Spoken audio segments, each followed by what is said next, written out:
Bonjour, donc aujourd'hui je vais vous présenter la revue Collection, qui est une revue réalisée par l'Association nationale des éditeurs de livres en collaboration avec le Réseau Biblio du Québec et l'Association des bibliothèques publiques. En fait, la revue Collection, on va faire le tour un peu de qu'est-ce que c'est, le contenu, les thèmes, puis ça devrait vous permettre d'avoir une bonne idée de la publication. Donc, je vais juste revenir en arrière. Donc, qu'est-ce que la revue Collection? En fait, la revue a été lancée en novembre 2013, puis elle aborde, en fait, à chaque numéro, un thème spécifique. Au début, la revue s'appelait la Revue de la littérature d'ici pour les bibliothécaires d'ici, puis elle a changé de nom en 2016 pour devenir la Revue du livre d'ici, parce qu'elle ne s'adresse pas seulement aux bibliothécaires, mais aussi aux libraires, aux intervenants, divers intervenants du milieu du livre et aussi au grand public. L'idée de départ, c'était de répondre à un besoin, puisqu'en 2014, en fait, les données de la BANQ nous indiquaient que la part d'acquisition de livres québécois imprimés dans les bibliothèques publiques du Québec se maintenait autour de 31 %. C'est rien de catastrophique, mais on voulait que l'acquisition de livres québécois prenne plus d'ampleur. Puis, en fait, au départ, c'était envoyé gratuitement à 1000 bibliothèques publiques autonomes et affiliées, ainsi qu'aux librairies agréées. Puis, se sont ajoutés au fil des ans les commissions conseils scolaires, ainsi que les bibliothèques de cégep. En fait, les thèmes choisis sont choisis par un comité de bibliothécaires quand même. En fait, on se réunit une fois par année, puis on discute des thèmes qui seraient utiles pour les bibliothèques. On va présenter à l'intérieur de ces numéros-là des essais, des livres pratiques, de la littérature pour adultes et aussi de la littérature jeunesse. Au fil des ans, on a parlé de littérature imaginaire, de sport et plein air, d'humour, de romans historiques de Montréal. Puis, en fait, les thèmes sont le prétexte idéal pour aborder les livres de fond. Comme on a vu un peu ce matin, ça revenait souvent l'idée de la thématique, bien c'est là-dessus qu'on mise pour présenter, c'est ça, toujours des livres québécois et franco-canadiens. Mais la revue, c'est aussi l'occasion de mettre de l'avant d'autres contenus, comme les dossiers. En fait, les dossiers, à chaque numéro, c'est rédigé par des étudiants du groupe de recherche et d'études sur le livre au Québec de l'Université de Sherbrooke. Puis, ça permet d'aborder aussi d'autres thématiques, comme l'éditeur-entrepreneur, ou encore comment la Ville de Québec est devenue une ville littéraire de l'UNESCO, ou en fait d'autres thèmes comme les imprimés et le sport au Québec. Puis, c'est dans le fond l'idée toujours d'inspirer les différents intervenants qui consultent la revue, parce que la revue présente, oui, une centaine de titres par édition, mais c'est aussi d'ajouter un petit peu un plus à tout ça. Parmi les autres sections, on a aussi des entretiens avec des auteurs et une section qui s'appelle « Animons le livre québécois et franco-canadien ». Dans cette section-là, on invite les bibliothécaires, les libraires, les auteurs à nous partager des expériences d'animation qu'ils ont fait dans leurs institutions. Puis ça permet de faire rayonner des initiatives qui ont lieu partout au Québec. Ensuite, dans les outils et partenariats, en fait, pour que les livres dont on parle, les livres de fond dont on parle à chaque fois soient mis de l'avant, on a aussi des outils comme le tableau que vous voyez vaguement à l'écran. En fait, c'est un tableau qui est envoyé à chaque fois aux bibliothécaires puis à tous les intervenants qui en font la demande et qui contient toutes les informations nécessaires pour l'achat des titres. Puis, depuis un an, on a aussi un partenariat avec les libraires qui, à chaque numéro, en fait, vont faire un espace thématique sur leur site Internet, mais c'est autant dans la section pour le public que dans la section qui réserve aux bibliothécaires. Le site Web, c'est aussi un autre outil qu'on utilise pour mettre de l'avant la revue Collection, puisque tous les numéros peuvent être feuilletés gratuitement en ligne sur le site de la revue. Le site permet aussi de s'abonner gratuitement en format numérique, mais aussi de commander des numéros précédents ou de s'abonner en format papier pour 25 $ par année. Cela dit, la revue demeure toujours gratuite pour les libraires, pour les bibliothécaires. Puis, c'est aussi l'occasion de mettre de l'avant des éditions spéciales qui n'ont pas nécessairement fait l'objet d'un envoi à nos abonnés réguliers. Quand on parle d'édition spéciale, on parle d'encarts, par exemple, dans Le Devoir, 2 encarts qu'on a fait. Un sur la littérature contemporaine, en fait. Ça reprenait un article d'un de nos numéros réguliers qui présentait les livres de la rentrée 2015. Mais on a aussi eu, en fait, un autre encart, ces livres dont on n'a pas assez entendu parler. Puis, de ce côté-là, en fait, c'était les livres qui, selon les libraires, n'avaient pas assez retenu l'attention dans les dernières années. On a aussi 2 numéros, en fait, qui sont parus pour la France, puisque depuis le 4e volume, à chaque année, on fait un numéro spécial qui est destiné aux bibliothécaires, médias, libraires français. Puis, ça permet de faire rayonner le livre québécois franco-canadien, les titres disponibles auprès de ces professionnels-là. Le dernier numéro est paru en janvier. C'est 1500 exemplaires qui ont été distribués aux bibliothécaires, médias, libraires français. Puis, ça a aussi été distribué sur le stand de Québec Édition à Livre Paris. Finalement, dans l'année à venir, en fait, il y a plusieurs thèmes qui vont continuer à mettre de l'avant le livre de fond, puis la nouveauté. Il y a le numéro de juin, La famille sous toutes ses formes, le numéro de septembre sur les troubles d'apprentissage et le numéro de décembre sur la société de consommation. La revue, dans le fond, est largement financée par nos partenaires, la SODEC, le Fonds du livre du Canada et le Conseil des arts du Canada, mais c'est aussi grâce aux revenus publicitaires et aux éditeurs qui choisissent de soutenir la publication à chaque numéro. Puis, en fait, la revue, au départ, c'est sûr que l'idée, c'est de valoriser le livre québécois et franco-canadien auprès des bibliothécaires et des libraires, mais sincèrement, c'est un bel outil qui peut être utile à tous les intervenants et aussi au grand public. Merci. Merci. Je donne maintenant la parole à Catherine Fafard, directrice générale de la LQ, pour le projet Prescription littéraire en ligne. Alors, je vais vous parler des prescriptions littéraires en ligne.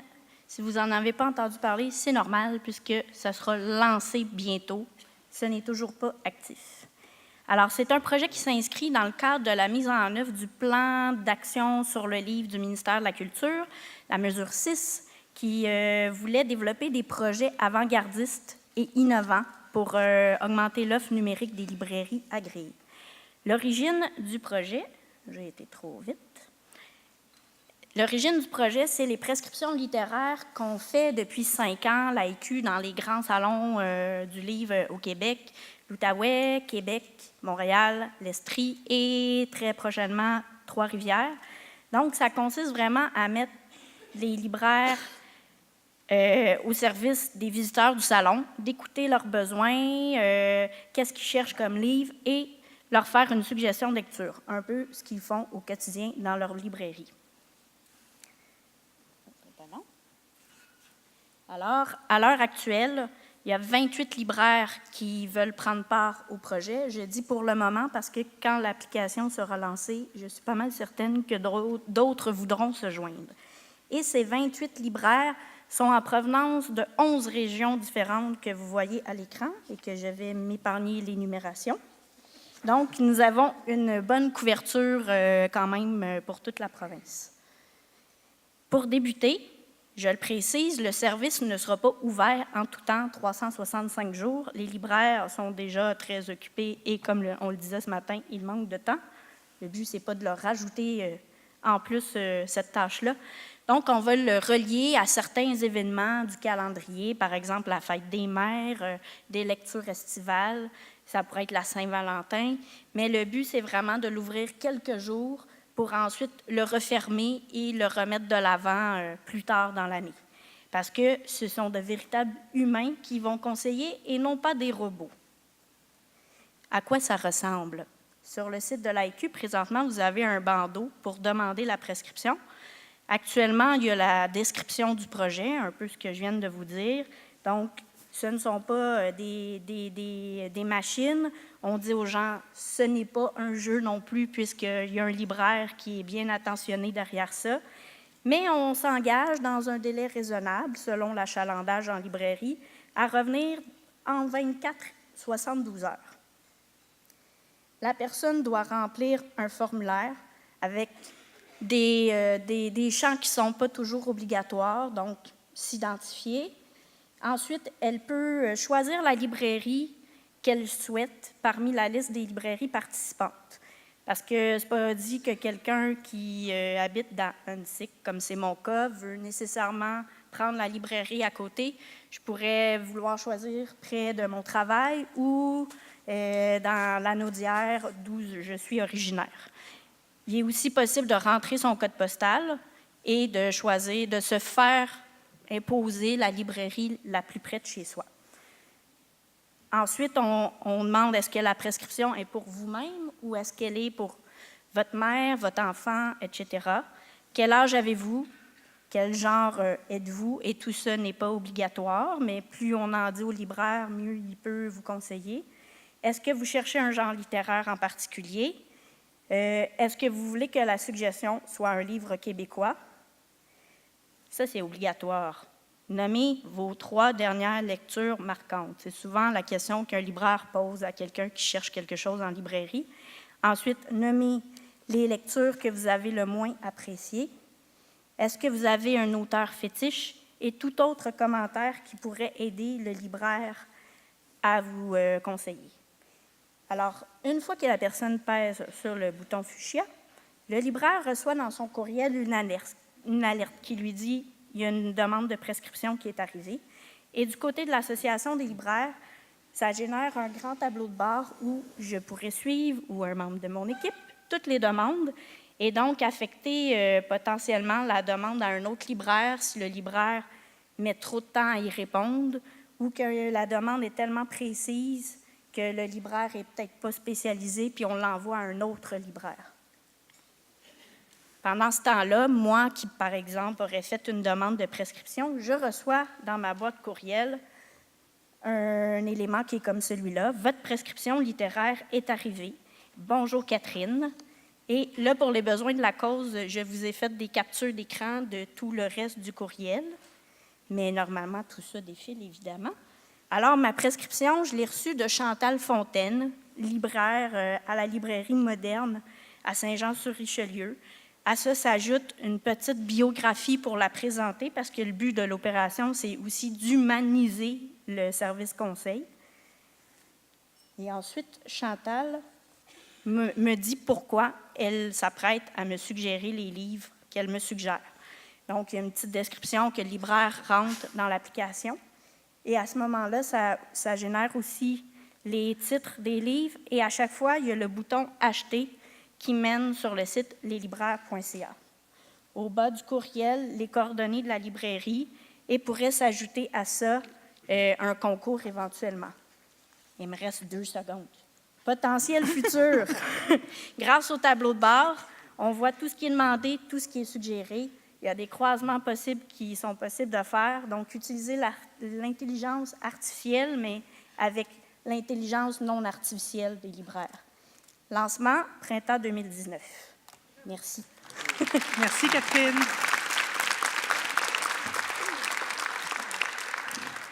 Jean-Benoît Dumais, directeur général chez les LIC pour le projet quialu.ca. Ou qui a lu ça? Bonjour. Vous connaissez tous le site transactionnel leslibraires.ca et la revue Les Libraires qui a célébré d'ailleurs ses 20 ans cette année. J'ai le plaisir de venir vous présenter aujourd'hui un nouveau projet qui sera porté par la coopérative et ses membres, notre nouvelle plateforme de partage de lecture quialu.ca. Vous avez d'ailleurs ici la publicité, la première publicité, parce que le lancement aura lieu pendant le Salon international du livre de Québec en avril. Nous n'avions pas ici au Québec d'équivalent à Babelio ou à Goodreads. Alors, lorsqu'on s'est attelé au projet, ce qu'on a voulu, c'était développer notre propre vision d'une telle plateforme et d'une telle communauté. Et on y a vu l'opportunité extraordinaire de mettre en relation les lecteurs avec les libraires de notre réseau et de valoriser le rôle conseil des libraires. Évidemment, tout le monde pourra s'exprimer sur qui a lu, mais comme je vous le disais, les libraires seront clairement identifiés de façon à ce que les lecteurs qui auraient des coups de cœur avec certains de ces libraires-là pourront poursuivre la relation en librairie après le vécu sur la plateforme. Pour participer à quialu.ca, il faut se créer un compte sur leslibraires.ca. Donc, vous voyez que c'est complètement intégré à notre écosystème actuel. Et si vous êtes libraire, bien, vous ferez la requête et quelqu'un à l'administration de la coopérative validera votre statut et vous apparaîtrez à ce moment-là avec un statut spécifique sur la plateforme. Alors, quand vous créez un profil sur quialu.ca, c'est pour 3 choses. D'abord, garder une trace de vos lectures passées ou à venir à l'aide des listes que vous pourrez vous bâtir.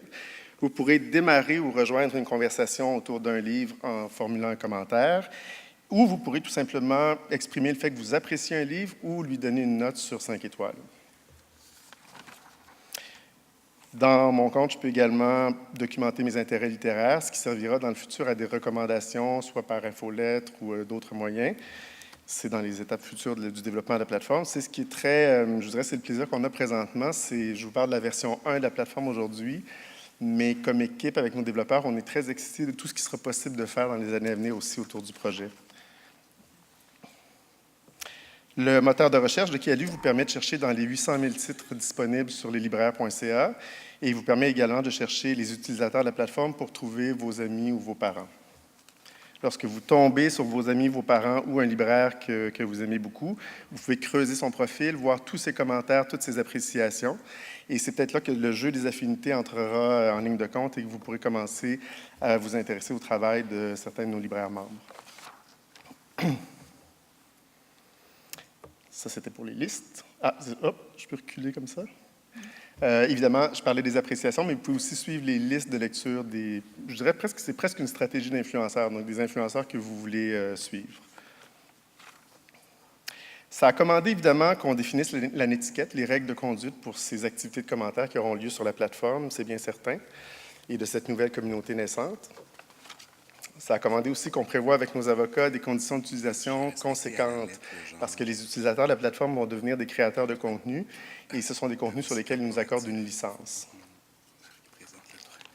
Le site kialu.ca est donc connecté à notre univers numérique au complet, donc le site leslibraires.ca, comme je l'ai dit tout à l'heure, et même le site de la revue. Donc, quand un livre sera commenté, la chaîne de commentaires pourra se transporter, quand on parle de ce même livre, sur nos 2 autres sites. Vous voyez d'ailleurs un peu le genre d'intégration qu'il y aura dans leslibraires.ca. Évidemment, la plateforme servira bien les nouveautés. On entend bien travailler avec les éditeurs lors des lancements pour qu'ils capitalisent sur ce nouvel outil. Mais puisque c'est le sujet de la journée, bien évidemment, la plateforme sert aussi à mettre en valeur le fond par la simple action d'un lecteur qui se lève un matin ou un libraire qui décide de redonner de l'éclairage à un livre en particulier. Et vous voyez le bouton orange, évidemment, qui conduit à l'achat sur leslibraires.ca. Je vous ai parlé aujourd'hui des premières fonctionnalités de la plateforme. C'est la version numéro 1, comme je vous ai dit. Bien des développements à venir dans les années futures. Puis je vous dirais, ne sous-estimez pas tout le travail que vous avez fait en arrière avec les flux de la BTLF, le traitement d'Envie-Livre, la synchronisation des 2 catalogues entre kialu.ca et leslibraires.ca. Évidemment, la page d'accueil, ultimement, nous permettra de voir les livres les mieux commentés, les livres les plus commentés. Les idées sont là en grand nombre pour la suite. C'est un projet emballant. On est vraiment très, très excités. On a mis nos membres dans le coup il y a peut-être une semaine et demie. Et je vous dirais, la nature des commentaires qu'on a eus est vraiment très encourageante. Et c'est un projet qui a été rendu possible, tout comme le projet dont Catherine parlait, dans le plan d'action sur le livre, avec le soutien de la SODEC et du ministère de la Culture, du ministère du Patrimoine canadien, et puisque la plateforme a été conçue à Québec, avec Exmédia, avec le soutien de Québec Ville de Littérature UNESCO, dans l'entente du ministère de la Culture et de la Ville de Québec. Voilà. Merci, Jean-Benoît. Là, vers qui on va? Ah! Je vous représente France Sirène, responsable des ventes chez Gallimard Diffusion pour l'application Galib. C'est reparti. Je suis technophobe en passant. Ça va alimenter. Donc, je vous disais que Gallimard Diffusion, on est un diffuseur de fonds, effectivement, et que ça représente une grosse partie de notre chiffre d'affaires. On est toutefois conscient, on en a beaucoup parlé ce matin, du fait qu'il y a une réalité des libraires au quotidien et qu'il y a quand même une difficulté donc, à tenir et surtout à faire vivre le fonds. Donc, dans le marché actuel du milieu du livre, on pense qu'il est essentiel de trouver des nouvelles initiatives pour animer nos catalogues. Et donc, en collaboration avec le CDE, avec Adrien, qui vous a fait une très, très belle présentation ce matin. Donc, on a décidé, Adrien Servière, qui est animateur de fonds, on a décidé donc d'adapter leur application du CDE qui se nomme l'appli. Et donc, cette application-là, déjà existante, on a fait en sorte de créer l'appli Galib qui est conçue spécifiquement donc, pour les libraires du Québec et du Canada. Donc, pour animer, évidemment, les fonds que nous diffusons. Donc, il est vraiment important de préciser, et l'équipe n'est pas là, mais je le répète à tous les jours, que ça ne remplace évidemment pas le travail des représentants. C'est vraiment un outil de partage d'informations supplémentaires. Donc, Qu'est-ce que Galib? C'est un site web, mais c'est aussi une application mobile qui vous permet de consulter, de télécharger des bons de commande thématiques ou de collection, des opérations et des informations sur l'actualité. Donc, pour vous inscrire, évidemment, je vais aller très, très rapidement. On a peu de temps, mais il y aura ma collègue Olivia ici présente. Si jamais vous avez des informations, les libraires pour vous inscrire, ou vous avez besoin de plus de détails, vous appelez au bureau, puis elle pourra travailler avec vous par téléphone, par courriel, ou même un déplacement en librairie, pourquoi pas, pour vous aider à vous inscrire à l'appli. Mais évidemment, c'est plutôt simple. Donc, pour vous inscrire, on le disait, vous téléchargez notre application à partir du site ou de l'appli. Mais maintenant, comment se présente l'application? On a 7 onglets.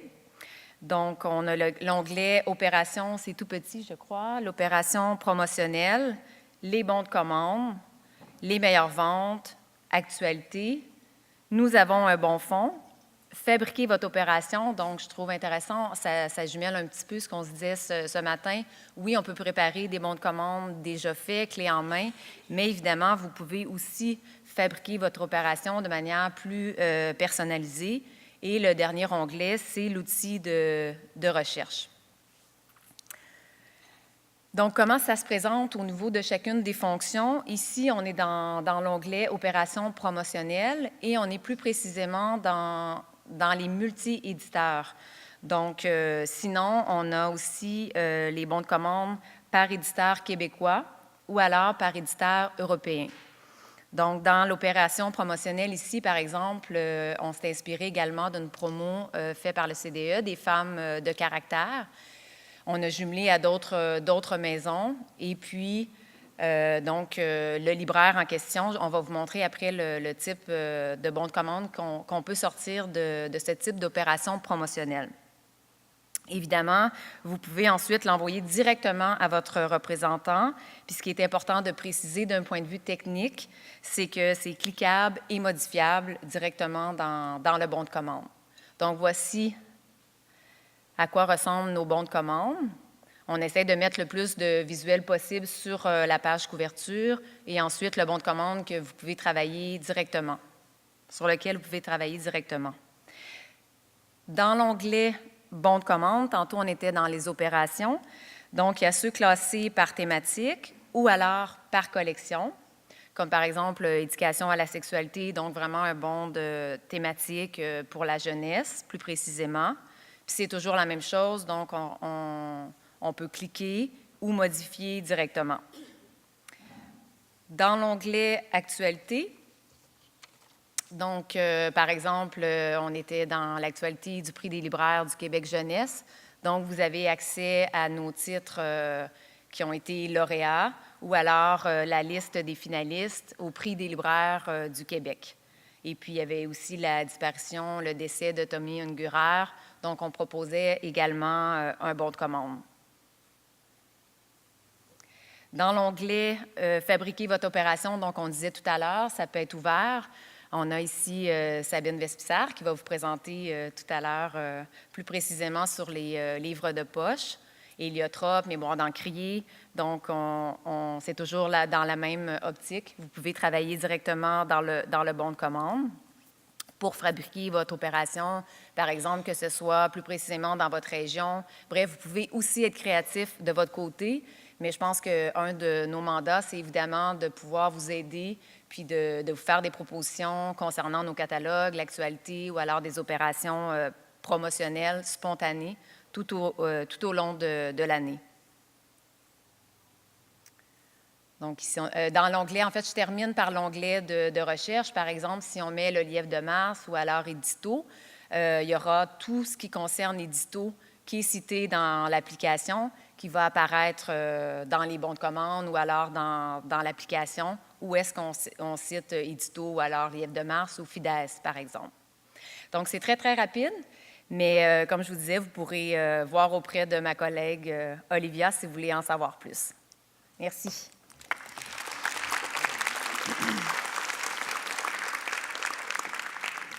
Merci, France.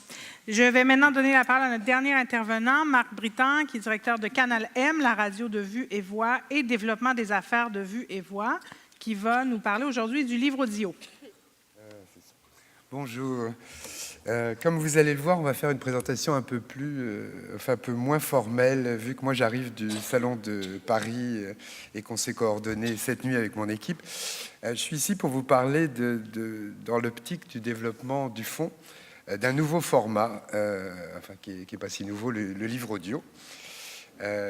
Pardon, je reviens en arrière, j'imagine que c'est ça.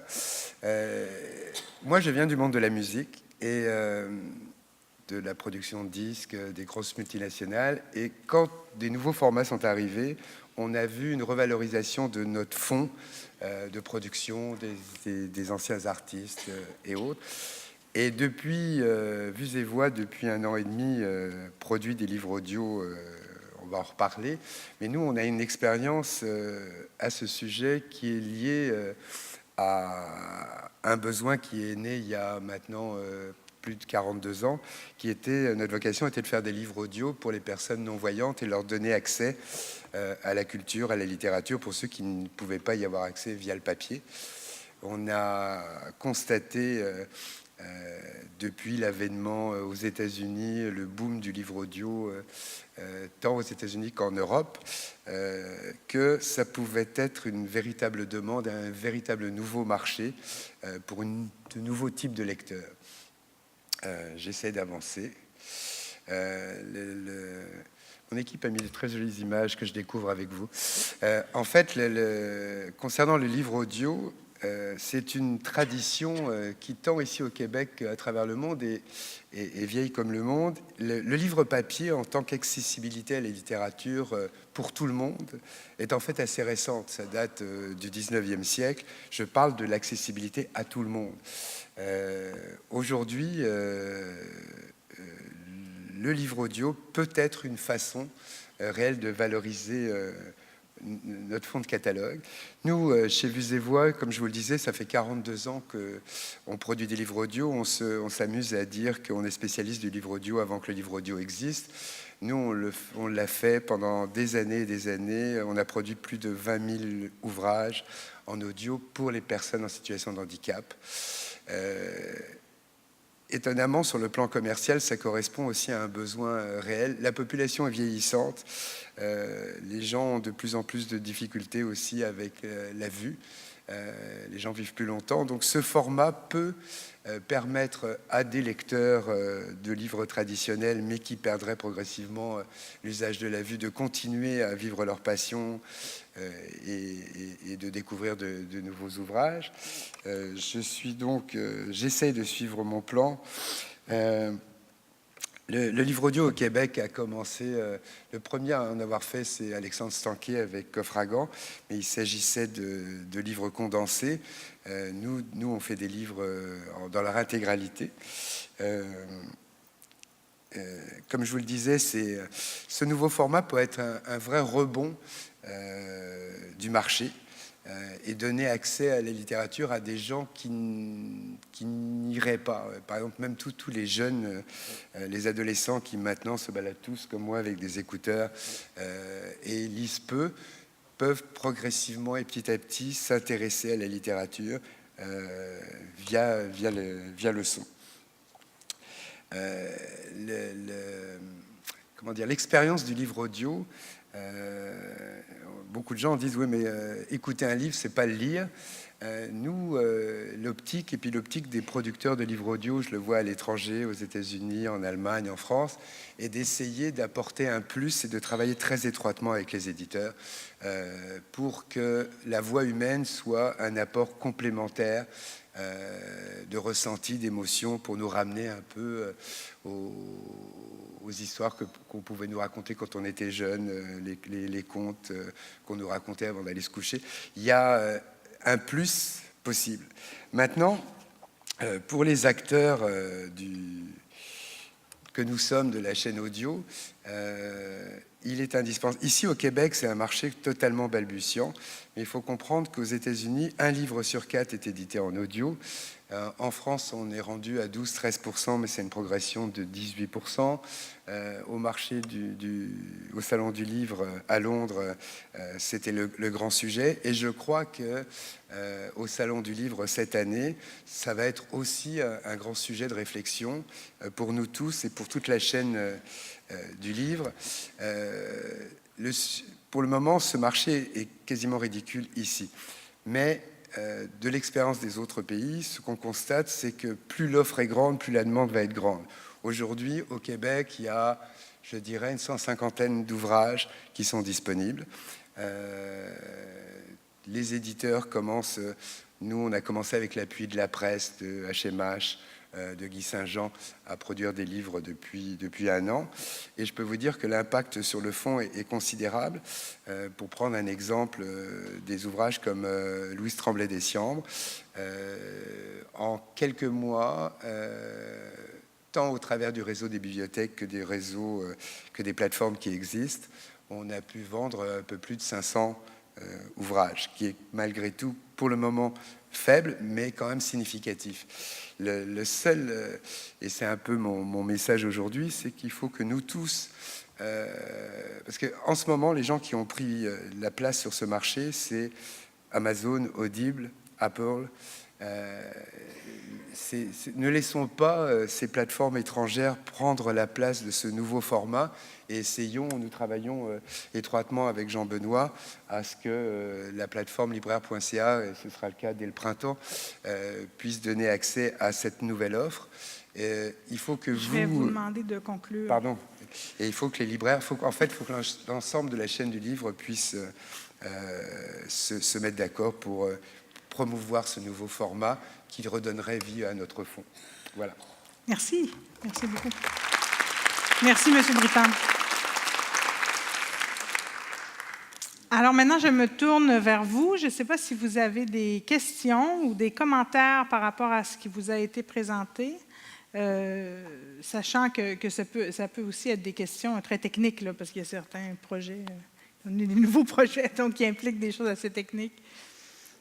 Élodie. Bonjour. Oui, j'aurais une question. Est-ce que les prescriptions littéraires en ligne de la LQ vont être référencées sur le kialu.ca d'ELIC?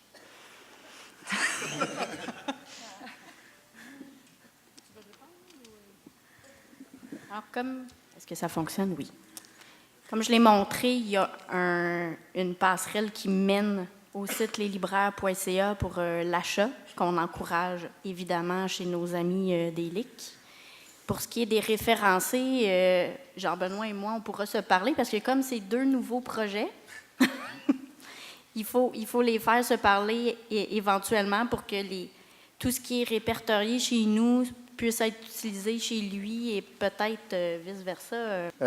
Comme j'ai dit que le libraire avait un rôle distinct dans la plateforme, après ça, ce serait une question de consentement avec la personne qui a formulé une demande de prescription pour voir si on peut déposer cette prescription-là, puis que ce soit le libraire qui le fasse sur Kialu. Merci. Autre question? Oui. Là, c'est à mon tour d'avoir un chat dans la gorge. Alors, mon nom, c'est Mathieu Lauzon-Dixot. Je suis enseignant au collégial. Je m'occupe d'Horizon Imaginaire, un prix de science-fiction. Futur libraire aussi, je dis ça comme ça. La question est pour Catherine et pour Jean-François. C'est... Jean-Benoît. Jean-Benoît, désolé. Le nouveau. Les 2 plateformes en question, déjà, est-ce qu'elles vont être accessibles sur application mobile? Pas la mienne. Okay. Elle est uniquement sur le site Internet. D'accord. Nous, c'est un site adaptatif. Il y a tout un débat là, sur avoir une application puis que les gens allaient s'enfermer dans une application ou avoir juste un site qui est bien fait et qui est adaptatif. C'est le choix qu'on a fait pour l'instant. OK. Puis j'ai une deuxième sous-question plutôt pour kialu.ca. Ça va peut-être être difficile de répondre actuellement, mais connaissant donc la structure qui est sous la nouvelle plateforme, est-ce qu'il va y avoir un accès aux livres en anglais prochainement ou prévu? En fait, la question préliminaire à ça, c'est les livres en anglais sur leslibraires.ca. Ouais. Alors, sous réserve d'une dernière réponse, on aura tout le soutien pour intégrer les inventaires de nos membres en livre anglophone. On ne fera pas Ce sera un peu comme les livres autodistribués. Ce sera uniquement les inventaires que nos membres ont en magasin pour ne pas forcer les commandes de livres anglais chez les membres qui n'en font pas. Mais à partir du moment où ces livres-là seront sur leslibraires.ca, l'inventaire va se synchroniser avec kialu.ca. Parfait. Merci beaucoup. Merci. Oui, bonjour. Pascal Jeunet de l'Université de Sherbrooke. J'avais une question justement sur les plateformes et notamment sur la question d'utilisation des données que vous allez récupérer parce que c'est quand même ça le but du jeu, j'imagine. Donc, première chose, c'est à savoir qu'est-ce que vous allez en faire de ces bases de données-là. Et si c'est dans une logique d'utilisation éventuellement d'intelligence pour ensuite faire justement peut-être des prescriptions ou des ventes ou qu'importe, en tout cas bref. Et la seconde, évidemment, c'est à savoir est-ce qu'il va y avoir une monétisation de cette base de données. J'ai bien compris qu'il y avait une étiquette et une question de conditions d'utilisation. Mais par exemple, comme annonceur, comme éditeur, j'aimerais savoir si je mets une annonce sur telle page du site des libraires, si justement j'optimise ou pas mon positionnement. Je le disais tantôt que c'était un travail qu'il ne fallait pas sous-estimer. Il y a eu tout le travail technique qui est énorme, mais tout ce travail-là a été fait avec nos avocats. Les attentes normales d'un lecteur présentement, puisqu'on l'en a avisé, c'est que ces commentaires peuvent se retrouver sur le site des libraires et sur le site de la revue des libraires. Et c'est des conditions qui ressemblent à ce que vous voyez souvent quand vous-même vous naviguez, où on vous dit que les données qui sont enregistrées à partir de votre navigation serviront à vous offrir des services ou à rendre votre expérience plus agréable. Je pense qu'on sait tous qu'on est dans un milieu qui apprécie la finesse des recommandations, qui n'est pas dans le fait qu'on voit le même matelas qui nous est offert à tout bout de champ quand on se promène sur le web. Donc, on va y aller très tranquillement parce qu'on veut que cette finesse-là du conseil soit reconnue. Puis on entame un autre grand projet de marketing relationnel en lien avec leslibraires.ca. Alors, on se dirigera vers des infolettes personnalisées. Présentement, on envoie les mêmes infolettes à tout le monde avec une sélection de la semaine. Mais on se dirige vers un projet où on enverra des infolettes qui sont ciselées par rapport à vos intérêts puis à votre navigation antérieure. Mais comme je vous dis, tout ça sera fait dans beaucoup de respect et beaucoup de finesse parce qu'on a la possibilité de le faire. Je pense que Christian viendra parler des données, de la structuration des données et de l'intelligence artificielle. On a la chance d'être dans un milieu qui est très bien structuré. Souvent, dans le milieu de la culture, présentement, on parle des métadonnées. D'autres secteurs essaient de standardiser leurs métadonnées, mais le livre a eu cette chance très tôt d'être à l'avant-plan dans ce domaine-là. Donc, on le fera avec ce qu'on a comme richesse de données. Je vous remercie. Audrey Perrault, Catherine Fafard, France Sirène, Jean-Benoît Dumais, Marc Britan. Merci beaucoup.